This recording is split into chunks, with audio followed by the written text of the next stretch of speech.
Today, many Muslims in New Zealand will be returning for Friday prayers. Some might feel anxious, others may feel it's important to go as a sign last Friday's terror attack has not affected their resolve or faith. At the same time, many might have returned, or are thinking of returning to their workplaces, resuming work with fears, anxieties and post-traumatic stress.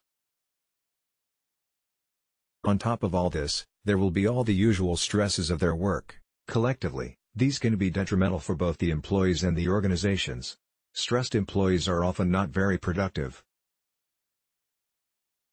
They can also behave in unpredictable and sometimes even destructive ways. Trauma of losing loved ones. Losing a loved one is traumatic. The people of Christchurch already know that. However, trauma due to man-made disaster, such as last Friday's act of terrorism, may be different from the trauma that results from a natural disaster like the sequence of earthquakes Christchurch has experienced. Terrorism instigates fear. The malevolent intent of harming others and the helplessness of the victims can cause anger that can lead to hatred. Read more: How to take care of your mental health after the Christchurch attacks. The Friday attack clearly affected victims and their families in Christchurch and the wider Muslim community, but the event has also had an effect on the rest of the New Zealand population. There are many layers in which it has affected people, and it is important to understand the ways in which it will continue to do so. Many migrants to New Zealand fled their home countries and came to New Zealand because it is a peaceful place. For them, this event means remembering the horrors they might have lived through before they came to New Zealand. This gives them a heightened sense of danger. It is different from the population in New Zealand at large because many New Zealanders have not known what it means to feel unsafe. The families of the victims of Friday's shootings, and many in the Muslim community, know this feeling too well. Now they are reminded of it. How organizations can help. Organizations can provide a sense of safety and security to their employees and communities in general. They can brief them about the safety and security measures that have been put in place.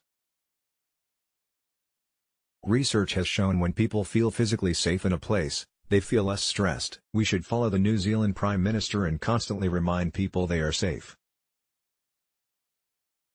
Notwithstanding this, there will be people suffering from post-traumatic stress, which can often go undetected. Those suffering from it may not even know it. But it often surfaces in different ways and manifests itself in various behaviors. The Friday attack might have caused trauma to many beyond the victims and their families. Some might have greater psychological resilience to combat the traumatic stress. Those who don't can collapse. Psychological resilience comes, or can be built, through social support, from community and also from organizational support. Organizations and workplaces should allow those employees who want to return to work to come back, but then provide them with space, time and support so they can go through their grief in their own ways. They may come back seeming fine, but this may not be the story. They may be desensitized to violence due to multiple exposures, or simply developing post-traumatic stress disorder, PTSD. Organizations can offer flexible work hours or flexible work days in times of grief to enable people to continue working. Many people will choose to come to work, rather than stay at home. Work can provide a sense of meaning and also a sense of control over their life because disaster trauma leads to a sense of loss of control, real and perceived. Having a sense of control over some things can be emotionally strengthening because everything else seems to be very out of control. The routine nature of a job can provide a sense of normalcy, in an emotionally chaotic time. Read more: How to Move Beyond Simplistic Debates That Demonize Islam. Impact of Terrorism. The altruism and demonstrations of solidarity that have been born out of this suffering may actually unite people.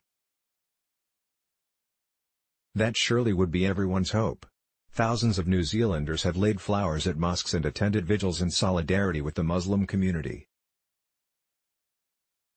Op/Mixicas, CC by SA. But not all Western media internationally have communicated this event with the same humanity that has characterized coverage in New Zealand. There will be people who see the perpetrator and feel encouraged to do the same. There will be others who see the victims and feel angry and revengeful, which means the division, ugly insensitivity and hate may find more fuel. Terrorism is known to lead to political extremism, dividing communities with a strong feeling of them and us. This has been evident in many incidents in many countries. So we should take this opportunity to increase our communication with and engagement in our communities, at work and outside of it. Embrace the diversity in your organization, talk to someone who's different in color, in religion, in background.